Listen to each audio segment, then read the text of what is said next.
अब वीर रस समाप्त, लव स्टोरी शुरू। सीरियस नहीं होना है, किसी बात का कोई भी अन्यथा अर्थ नहीं निकालेगा। क्या होता है, ये वीडियो डालूंगा मैं इसलिए कई लोग सीरियस हो जाते हैं, लोगों को कमियां निकालने की आदत हो गई। ये सिर्फ उस हिसाब से सोचना है कि आपको याद करवाने के लिए बताया है, हमें कोई हंसी नहीं आती, हम तो रोज ये दिन में 10 बार बोलते हैं। ये सिर्फ आपके लिए है, इसे कोई अन्यथा न ले। प्रेम कहानी की तरह होती है। वीर रस कैसा होता है वो कभी महाराणा प्रताप पढ़ाऊं तब देख लेना। देखो, अलाउद्दीन खिलजी के एक लड़की जक्की को नाम हो फिरोजा। ओहो, सुनो ना, बतावे संधि के बाद में अलाउद्दीन स्वयं नहीं गया था, वो नैणसी लिखता है अपने पुत्र को भेज दिया था जिसका नाम था बीरमदेव। ओहो, बीरमदेव प्रेम करण लागी फिरोजा। प्रेम फिरोजा तो बस बीरमदेव नहीं, चाह को पूछे बीरमदेव नहीं, पानी को पूछे बीरमदेव वाली कमरे में बना ले लेके चली जा। बीरमदेव ध्यान कौन दियो ज्यादा, कई दिन हो गया थानी वे रही काम किताब दिन चले। फिरोजा एक दिन कर दियो इजार, आई लव यू। अब थान बताऊंगे अलाउद्दीन की फैमिली देखो कितनी रॉयल फैमिली है। अलाउद्दीन की एक गरारी जकी को नाम चिमना। बात तो हो रही मोहम्मद शाह गए, मोहम्मद शाह कन जाए चिमनी जगा लिया बाइडो आप अलाउद्दीन लोगांगी लुगाएंगे गए लो रहे हो।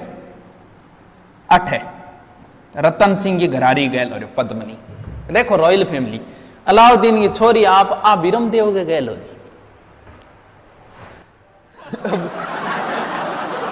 बीरमदेव नठ गयो ना, कौन करूं मैं तो करे क्यों कौन, मेरे में कमी बता बोल, तेरे में कमी कौन, तेरी फैमिली का बैकग्राउंड थोड़ा अच्छा कौन, तेरी माँ देख, मेरी माँ के बारे में क्यों नहीं बोलो, बोल लू क्यों कौन, तो देख प्रेम तो हो जा, क्यों प्रेम हो जा, तेरी माँ के कोई प्रेम करने की उम्र, तेरी माँ का अगला दांत को नहीं, झाड़ू केड़ो खाती ए काम, अरे तेरा बाप तन बेरे वो बढ़ जागे पानी में बड़ मुंह देख के कहो मैंने के कहो सुभान अल्लाह ए काम नहीं कोई तन के ब्रैया कहो बेरो फिल्म बन रही है, चला फिल्म देखने चला, चल लेडी है मेरे तो बीमा कौन कराई, मैं तेरू प्रेम कौन करूं।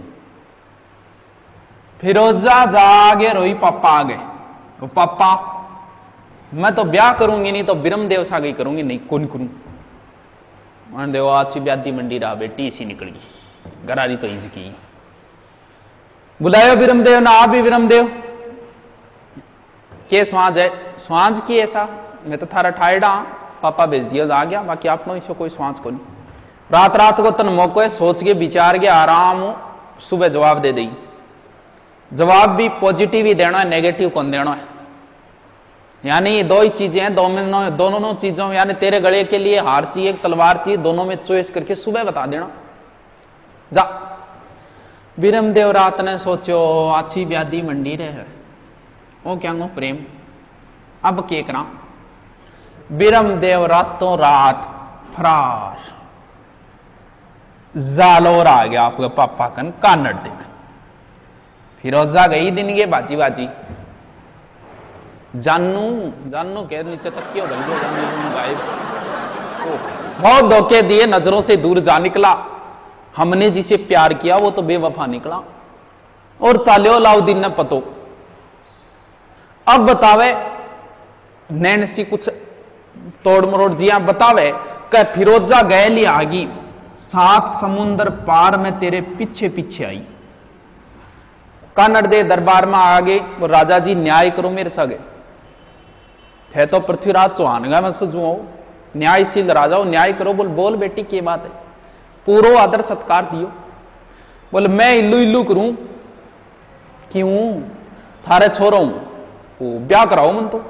इल्लू इल्लू क्या है बेटी, इल्लू इल्लू मतलब love you, LOVE love you करूं मैं बिरमदेव हूं। बिरमदेव ने बुलायो बेटा आप फिरोजा क्या कह रही है। बिरमदेव बोले ओ पापा तो कह रही है पर मैं कौन करूं, नहीं मेरी इसी कोई हरकत ही कौन करी, आई करेंगे मैं क्या करूं। तो दूसरी बात आप पापा थोड़ा थान बेरो कौन ये बैकग्राउंड हो, बात साची है। तो भी अब कानड़ दे बोल देख भैया कौन करे, मैं तो तन बेरे प्रेशर तो दे कौन सा, आजकल का टाबर है प्रेशर तो दे कौन सा, अब नहीं करे तो नहीं करे। अब क्या इलाज है भी? और बेटा लव मैरिज में के पड़े, शादी रिमोज तो ले ही नहीं सकोला, मिलना कार्ड दे ही नहीं सकोला, रात न उठ उठ जागोला, उठ उठ भागोला, कदर थारी कोई करेला कोनी, नांदेरा मायरो भरेला कोनी।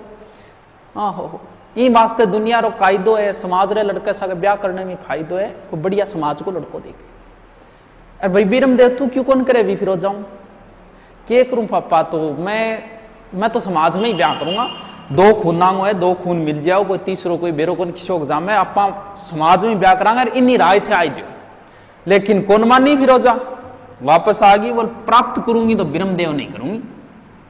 अब अलाउद्दीन करेगा आक्रमण, बोल बेटी चिंता ना कर, जीव तो मरेडो लाऊंगा, जिया भी लाऊं, तेरी इच्छा पूरी जरूर करूंगा, आ लो चालो भी।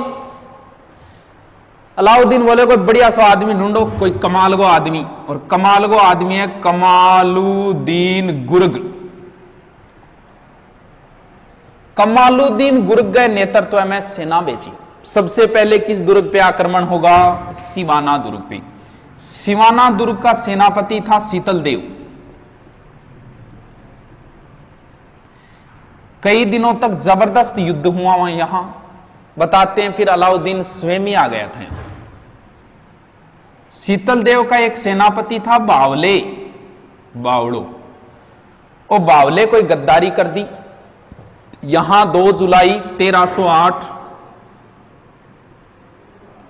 सिवाना दुर्ग का साका पूर्ण, सिवाना दुर्ग को इसने सौंप दिया किसको?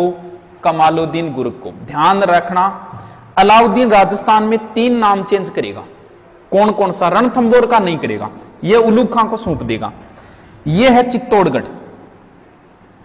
चित्तौड़गढ़ जीतने के बाद इसने अपने पुत्र खिज्र खां को सौंपकर इसका नाम कर दिया था खिजराबाद, और इस सिवाना दुर्ग का नाम किया था खेराबाद, खेराबाद।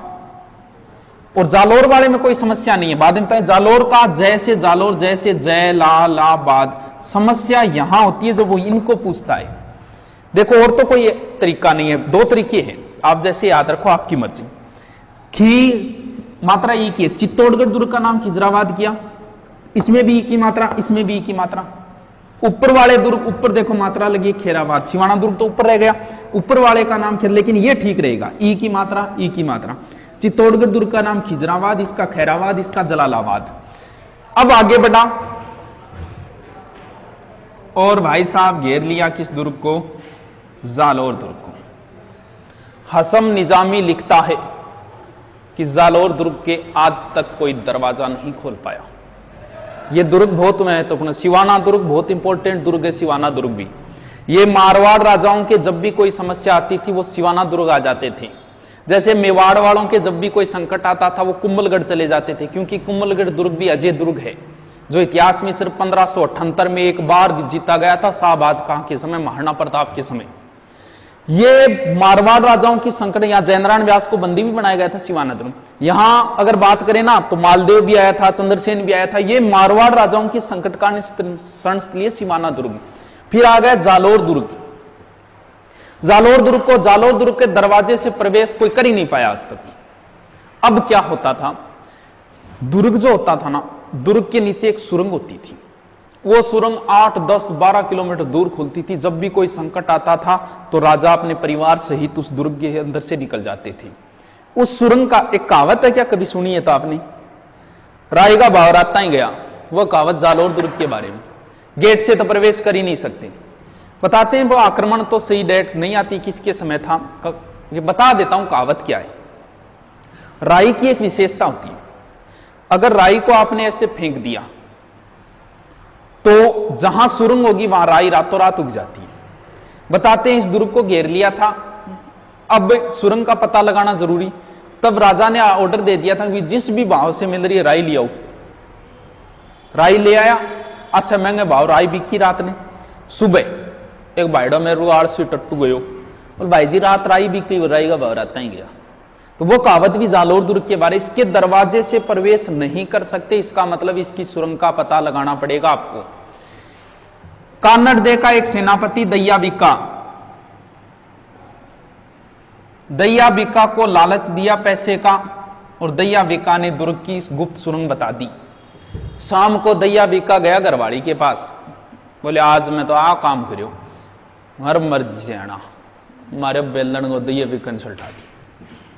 अब्बा गरारिया बात बतान ने कानड़ देना भाजी उठूं थू था, लेकिन भाजे कदमा कर इतने में से ही बताते हैं सेना अंदर प्रवेश कर गई थी। यहां पे ये घटना 1308 की है, ये 1311 की है। यहां हो गया, यहां जो साका हुआ था ना शीतल देव वाला, ये तो मेणा दे के नेतृत्व में हुआ था, और यहां जो साका हुआ है वो जेतल दे के नेतृत्व में, जेतल दे है, उमा दे है, कुम्मल दे है, ये जोहर इनके नेतृत्व में हुआ। और 1311 में जालोर दुर्ग का साका पूर्ण हुआ। हमीर के बारे में कोई स्पष्ट नहीं आता क्या हुआ, कुछ ऐसा लिखते हैं, स्पष्ट बात नहीं है, कुछ ऐसा लिखते हैं हमीर ने अपना सर काट के अपनी कुलदेवी आशापुरा माता के अर्पित कर दिया था, कुछ कोई बताता। लेकिन मान लो कि साका में भी कानड़ दे की भी क्या हो गई थी मृत्यु, सॉरी कानड़ दे ने सर अर्पित कर दिया था अपनी माता आशापुरा के आगे। ये बिरमदेव बताते हैं अलाउद्दीन बिरमदेव का सर काट के ले गयो, एरापी दियो फिरोजा ले बेटा, फिरोजा बोली बापा मावड़ाइयो के ले सिर, मैं डिके ही थे लाओगा बिरमदेव ने। फिरोजा बिन सिर ने ले जा आगे यमुना नदी के किनारे दाग संस्कार करियो हिंदू रीति रिवाजों, और यमुना नदी में कूद के कर ली सुसाइड, स्वतंत्रता के अधिकार का हनन।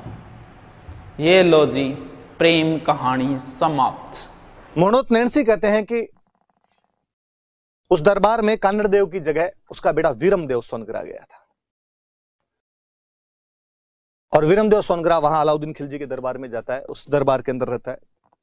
कई इतिहासकार कहते हैं कि दोनों बाप बेटे गए थे, पर ऐसी कोई घटना हुई होगी तभी ऐसी कोई बातें चली होगी कि भाई कानड़ देव और वीरमदेव दोनों चले गए थे उस दरबार के अंदर। वीरमदेव के बारे में कहा जाता है कि वीरमदेव हैंडसम राजकुमार था, अपने टाइम का रणवीर कपूर था वो। हाजिर जवाब बहुत अच्छा, बोलने में सेंस ऑफ ह्यूमर बहुत शानदार था, विटी।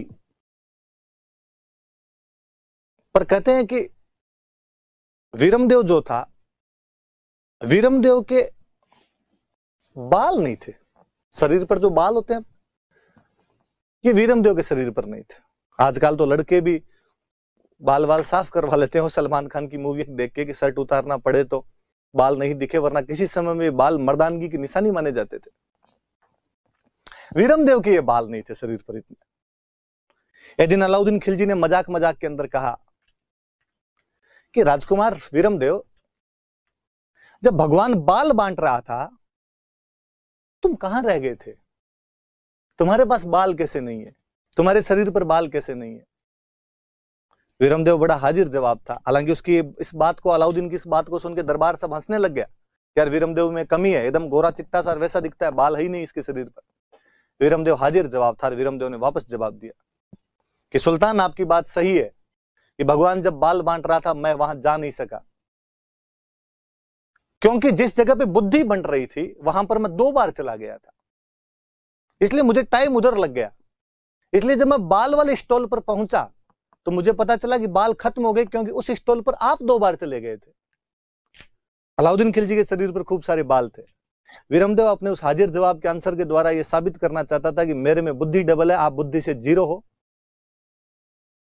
आपके बाल डबल है, मेरे बाल 0 है। हालांकि एक प्रकार से सुल्तान की बेइज्जती थी, पर सुल्तान को यू आंसर पसंद आया, और सुल्तान ने कहा यार लड़का यूं रिप्लाई करना शानदार जानता है। ये बात बाकी दरबारियों ने भी सुनी, बाकी दरबारियों ने भी बाहर आके बात की कि यार क्या बोलता है यार, शानदार, कितना सुंदर है, योद्धा है, बहादुर है, युवा है, ज्ञानी है, हाजिर जवाबी है, तमाम विशेषताएं एक व्यक्ति के अंदर भगवान ने अलग से मांड के भेजा इस राजकुमार को।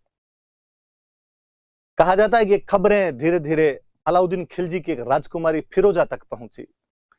शहजादी फिरोजा के समाचार उसकी सहेलियों द्वारा मिलते हैं कि आजकल इस प्रकार राजस्थान के जालोर का एक राजकुमार वीरमदेव सुल्तान के दरबार के अंदर है, और उसके तमाम गुणों की चर्चाएं इस समय जालोर की लहरों के अंदर, जालोर की हवाओं के अंदर गूंज रही थी, दिल्ली की हवाओं में गूंज रही थी। संयोग से एक दिन वीरमदेव सुबह सुबह जिम जाके वापस आ रहा था, कसरत वसरत करके वापस आ रहा था, टी शर्ट विशर्ट हाथ के अंदर ही ले रखा था, उस गठीले बदन के नौजवान को फिरोजा अपनी सहेलियों के साथ में अपने महल के अंदर से देखती है। Love at first sight. Feroza पहली नजर में उसको अपना दिल दे बैठती है। और अब फिरोजा ने कहा कि शादी करूं तो केवल वीरमदेव से करूं, इसके अलावा किसी से शादी नहीं करूं। सुल्तान अलाउद्दीन खिलजी को जब इस बात का पता चला कि उसकी बेटी फिरोजा वीरमदेव से विवाह करना चाहती है, उसने मना किया। लाहौल विल्ला कुवत, गुस्ताख लड़की, वो गैर मजहब के लोग हैं, काफिर हैं, काफिरों के साथ हम रिश्ता कैसे जोड़ सकते हैं। कहा जाता है कि फिरोजा की मम्मी नहीं थी, उसकी मम्मी की पहले डेथ हो गई थी। फिरोजा रोई और फिरोजा ने कहा कि अब्बा, आप मेरी शादी मेरे प्रेमी से या जिससे मैं प्यार करती हूं नहीं करना चाहते। यदि मेरी मम्मी आज जिंदा होती तो शादी करवा देती। मैं बिना मां की बेटी हूं ना, इसलिए आप अत्याचार करते हो। पिता का हृदय द्रवित हुआ और पिता ने कहा कि यदि तुम्हारी यही इच्छा है तो मैं स्वयं कानड़देव वीरमदेव के पास तुम्हारा रिश्ता लेकर जाऊंगा।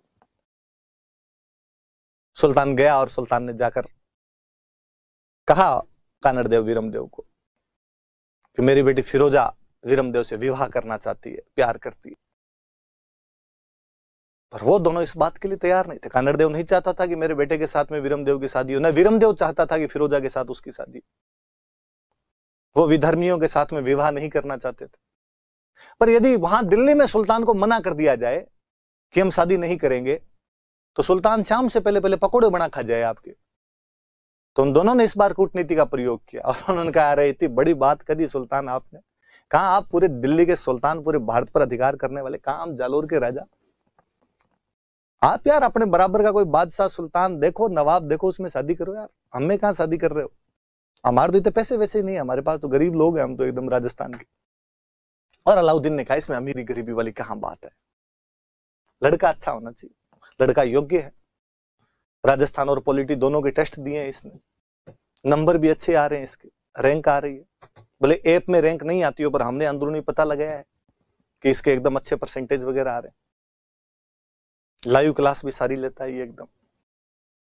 तो इसके साथ ही, और तुम धन की चिंता मत करो, यदि तुम्हारे पास धन वगैरह नहीं है शादी के लिए तो मेरे से ले जाओ। तुम अपने वालों का ये काम कर, तू धन दे। और कहते हैं वहां से कानड़देव वीरमदेव वहां से धन लेकर आए और आके पहले तो जालोर के किले को ऊंचा ऊंचा करवाया। या तो हम पढ़ते हैं कि कल्ला रायमोलो अकबर से लेकर आता है, सिवाना के किले की मरम्मत करवा देता है। इस बार यही काम कानड़देव सोनगरा और वीरमदेव सोनगरा कर रहे हैं। अलाउद्दीन खिलजी से धन लाकर जालोर के किले का पुनर्निर्माण, मरम्मत करवा रहे हैं, रिकंस्ट्रक्शन करवा रहे हैं। अपनी पूरी तैयारियां करने के बाद में यहां से कानड़देव और वीरमदेव ने अलाउद्दीन के पास समाचार भेजा कि हम तो ब्याह आज करें न कल करें, तेरे जो जी में है ना वो कर लेना। कहते हैं अलाउद्दीन इस वजह से भी कुपित था कि उन्होंने उसकी बेटी का रिश्ता ठुकरा दिया था। ये बात भी याद रखना, फिरोजा वाली भी।